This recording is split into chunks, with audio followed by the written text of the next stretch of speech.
جو لوگ اللہ کا ذکر کثرت کے ساتھ کرتے ہیں ان کا کارساز اللہ ہوتا ہے، اللہ ان کے کام سنوارتا ہے۔ حدیث قدسی ہے، نبی صلی اللہ علیہ وسلم نے فرمایا کہ اللہ فرماتے ہیں، یا ابن آدم، اے آدم کے بیٹے، اذکرنی بعد الفجر و بعد العصر ساعتاً، فجر کے بعد اور عصر کے بعد کچھ دیر میرا یاد کر لیا کرو، اکفک ما بینہما، درمیان کے وقت میں تمہارے لیے کافی ہوں گا۔ یعنی جو بندہ اللہ کا ذکر کرے گا اس کے کاموں کو اللہ سنوارے گا۔ ایک مرتبہ اللہ تعالیٰ نے موسیٰ علیہ السلام کو وحی نازل فرمائی، اَتُحِبُّ أَنْ أَسْكُنَ مَعَكَ فِي بَيْتِكَ يَا موسیٰ، اے موسیٰ علیہ السلام، کیا آپ پسند کرتے ہیں کہ میں آپ کے ساتھ آپ کے گھر میں رہوں؟ فَخَرَّ لِلَّهِ سَاجِدًا، وہ تو اللہ کے عاشق تھے، فوراً سجدے میں جا گرے اور پوچھا، اے اللہ کیف تسکن معی فی بیتی، آپ میرے ساتھ میرے گھر میں کیسے رہتے ہیں؟ اللہ نے فرمایا، انا جلیس من ذکرنی، جو میرا ذکر کرتا ہے میں اس کا ہم جلیس ہوتا ہوں۔ یعنی جو ذکر کرتا ہے اللہ فرماتے ہیں میں اس کے ساتھ ہوتا ہوں۔ تو یوں سمجھے کہ ذاکرین کے گھر میں اللہ رب العزت رہتے ہیں۔ حضرت موسیٰ علیہ السلام نے ایک مرتبہ سوال کیا، یا اللہ مجھے بتا دیجئے کہ آپ سے کون زیادہ، آپ کس سے زیادہ محبت کرتے ہیں تاکہ میں اس سے بھی محبت کروں۔ قال، اللہ نے فرمایا، اذا رأیت عبدی یکثر ذکری، جب تو کسی بندے کو دیکھے کہ میرا کثرت کے ساتھ ذکر کرتا ہے، فانا اذنت له فی ذالک، میں نے اس کو اس کی اجازت دی، وانا احبہ، اور میں ہی اس سے محبت کرتا ہوں۔ یعنی ذاکر بندہ اللہ کا محبوب ہوتا ہے، اللہ اس سے محبت فرماتے ہیں۔ پھر ذاکرین کے اوپر اللہ کی رحمت برستی ہے۔ صحابہ کرام کے جو اصحاب صفہ کے حضرات تھے، ان کے ایک منیٹر تھے، ان کا نام تھا سلمان فارسی رضی اللہ عنہ۔ جیسے ایک جماعت کا منیٹر ہوتا ہے نا، تو سلمان فارسی رضی اللہ عنہ اس کے منیٹر تھے۔ ایک مرتبہ وہ تحلیل لسانی کا سبق کر رہے تھے بیٹھے ہوئے۔ حدیث پاک میں آتا ہے، کان سلمان فی اصابت یذکرون اللہ عز وجل، کہ سلمان رضی اللہ تعالیٰ عنہ ایک جماعت کے ساتھ بیٹھے اللہ کا ذکر کہہ رہے تھے۔ فمر النبی صلی اللہ علیہ وسلم، نبی علیہ السلام قریب سے گزرے، فکفو، نبی علیہ السلام کھڑے ہو گئے، فقال، پوچھا، ما کنتم تقولون، تم کیا کہہ رہے تھے؟ فقلنا، ہم نے جواب دیا، نذکر اللہ، اے یا رسول اللہ، اے اللہ کے رسول، ہم اللہ کا ذکر کر رہے تھے۔ قال، نبی علیہ السلام نے فرمایا، قولوا، تم پڑھتے رہو، فإنی رأیت الرحمت تنزل علیکم، میں نے تمہارے اوپر رحمت کو برستے ہوئے دیکھا ہے۔ اللہ کے پیارے حبیب صلی اللہ علیہ وسلم نے اپنی مبارک آنکھوں سے رحمت کو برستے دیکھا ان لوگوں پر جو اللہ کا ذکر کر رہے تھے۔ سلیم بن عامر لانو فرماتے ہیں، جاء رجل الی ابی امامہ، ایک بندہ ابی امامہ لانو کے پاس آیا، فقال، کہنے لگا، انی رأیت فی منامی، میں نے اپنی نیند میں دیکھا ہے، ان الملائکۃ یصلی علیک، کہ تمہارے اوپر ملائکہ رحمت برساتے ہیں، کلما دخلتا فکلما خرجتا، تم داخل ہوتے ہو یا باہر نکلتے ہو، اور کھڑے ہوتے ہو یا تم بیٹھتے ہو۔ قال، انہوں نے فرمایا، وانتم لو شئتم سلط علیکم الملائکہ، اور اگر تم چاہو تو تمہارے اوپر بھی ملائکہ رحمتیں برسا سکتے ہیں۔ پھر انہوں نے قرآن مجید کی آیت پڑھی، یا ایھا الذین آمنوا اذکروا اللہ ذکرا کثیرا وسبحوہ بکرۃ واصیلا ھو الذی یصلی علیکم وملائکتہ۔ تو دیکھیے قرآن مجید سے ثابت ہو رہا ہے کہ ذکر کرنے والوں پر اللہ کے فرشتے رحمتیں برساتے ہیں اور اللہ بھی رحمتیں برساتے ہیں۔ پھر جو لوگ ذکر کرتے ہیں اللہ ان کے مانگنے سے پہلے ان کی چاہت کو پورا کر دیتے ہیں۔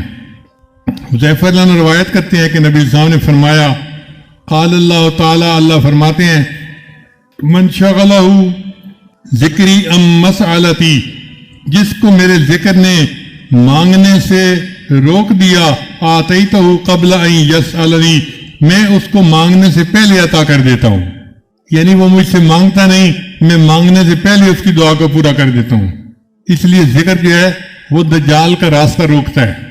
نبی صلی اللہ علیہ وسلم نے فرمایا، لا یخرج الدجال حتی یذہل الناس عن ذکر اللہ، اس وقت تک دجال دنیا میں نہیں آئے گا جب تک لوگ اللہ کے ذکر سے غافل نہیں ہو جائیں گے۔ پھر ذکر شیطان اور جنات سے بچاؤ کا ذریعہ ہے۔ قیامت کے دن ذاکرین اللہ کے ہم نشیں ہوں گے۔ چنانچہ ایک شخص نبی علیہ السلام کی خدمت میں حاضر ہوا، فقال کہنے لگا اخبرنی یا رسول اللہ، اے اللہ کے رسول مجھے بتائیے، بجلساء اللہ یوم القیامہ، قیامت کے دن کون اللہ کے ہم نشیں ہوں گے؟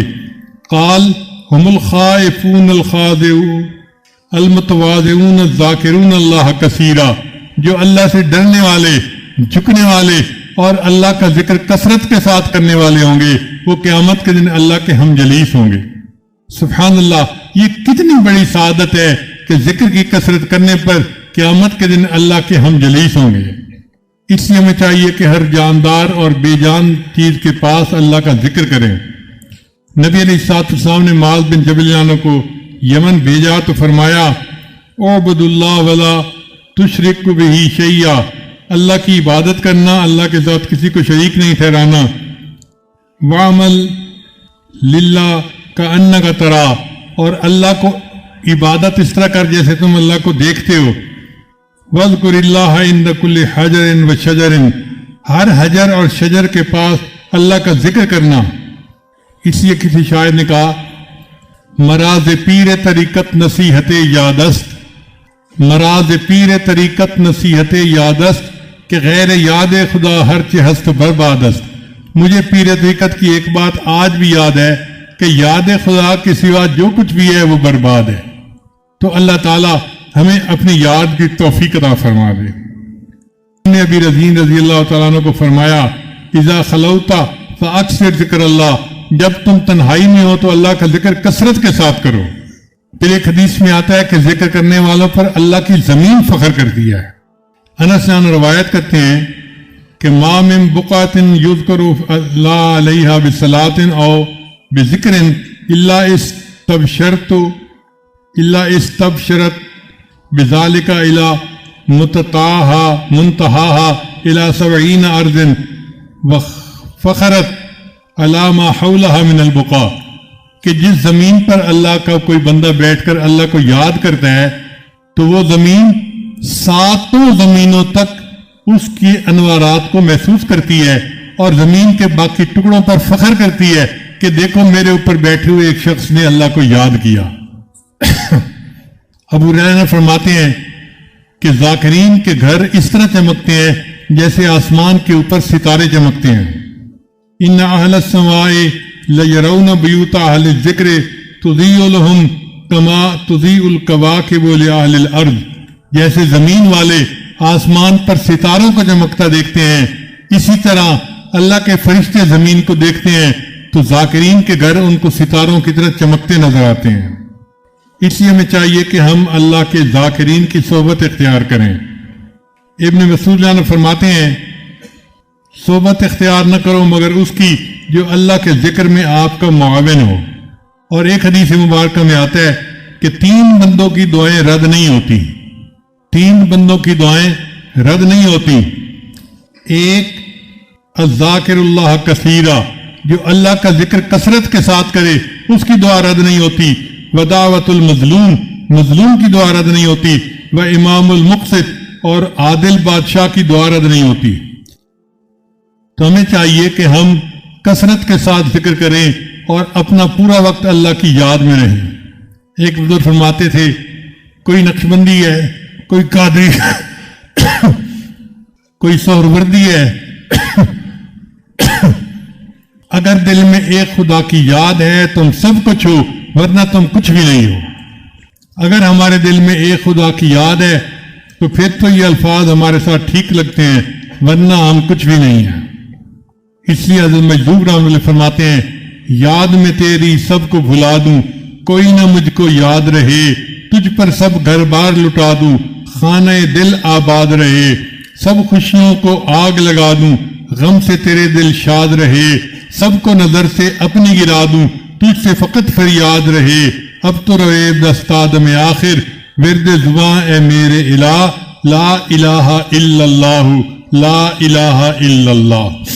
پہلو میں جب تک قلب رہے اور تن میں جب تک جان رہے، لب پہ تیرا ہی نام رہے اور دل میں تیرا ہی دھیان رہے، جذب میں پرراں ہوش رہے اور عقل میری حیران رہے، لیکن تجھ سے غافل ہرگز دل نہ میرا ایک آن رہے، اب تو رہے بس تادم آخر، ورد زباں اے میرے الہ، لا الہ الا اللہ، لا الہ الا اللہ۔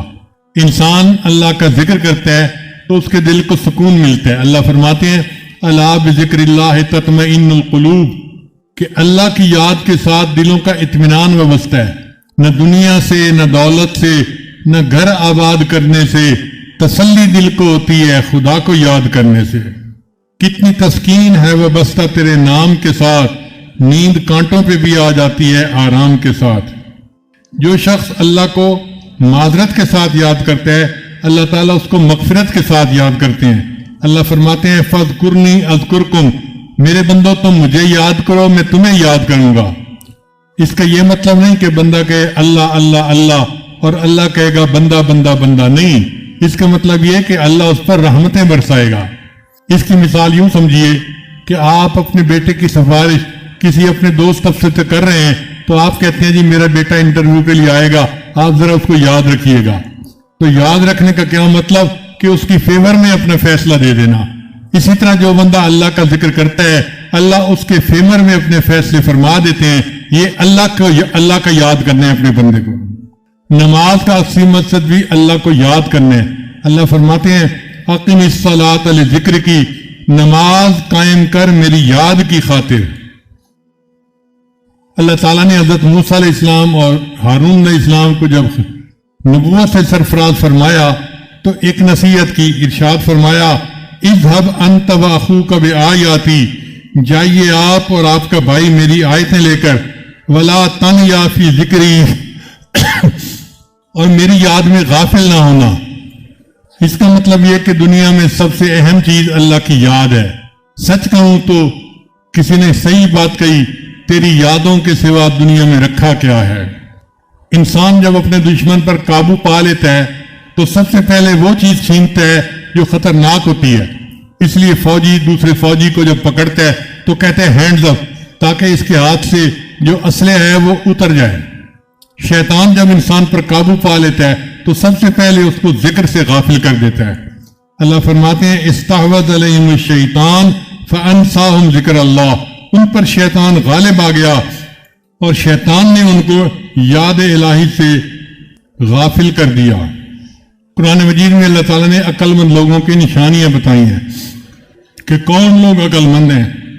اللہ فرماتے ہیں یہ وہ لوگ ہیں الذین یذکرون اللہ قیاما وقعودا وعلی جنوبہم، وہ میرے بندے جو کھڑے بیٹھے اور لیٹے مجھے یاد کرتے ہیں۔ اس لیے اللہ تعالیٰ فرماتے ہیں کہ میرے بندوں مجھے کثرت کے ساتھ یاد کرو۔ اللہ نے دین میں ہر عمل کی کوئی نہ کوئی حد متعین کی ہے، لیکن ذکر ایسا عمل ہے جس کی کوئی حد متعین نہیں کی۔ ارشاد فرمایا یا ایھا الذین آمنوا اذکروا اللہ ذکرا کثیرا وسبحوہ بکرۃ واصیلا۔ پھر اللہ فرماتے ہیں کہ اپنے رب کو اپنے دل میں یاد کرو۔ زبان سے یاد کرنا بھی اللہ کا ذکر ہے، لیکن وہ جہری ذکر کہلاتا ہے، اور دل میں یاد کرنا یہ سری ذکر ہے، یہ بھی ذکر ہے۔ اللہ فرماتے ہیں وَاذْكُرْ رَبَّكَ فِي نَفْسِكَ، ذکر کر اپنے رب کا اپنے نفس میں، اپنے من میں، اپنے دل میں اللہ کو یاد کرو۔ اسی کو وقوف قلب بھی کہتے ہیں۔ اس لیے اللہ فرماتے ہیں یا ایھا الذین آمنوا، اے ایمان والو، لا تلہکم اموالکم ولا اولادکم عن ذکر اللہ، کہ تمہاری مال اور تمہاری اولادیں تمہیں اللہ کے ذکر سے غافل نہ کر دیں۔ وَمَن يَفْعَلْ ذَلِكَ، جس نے ایسا کیا، فَأُولَٰئِكَ هُمُ الْخَاسِرُونَ، وہ ہوگا نقصان اٹھانے والا۔ اب ہم ذکر سے غافل ہوتے ہیں تو ہم نقصان اٹھانے والے بن جاتے ہیں۔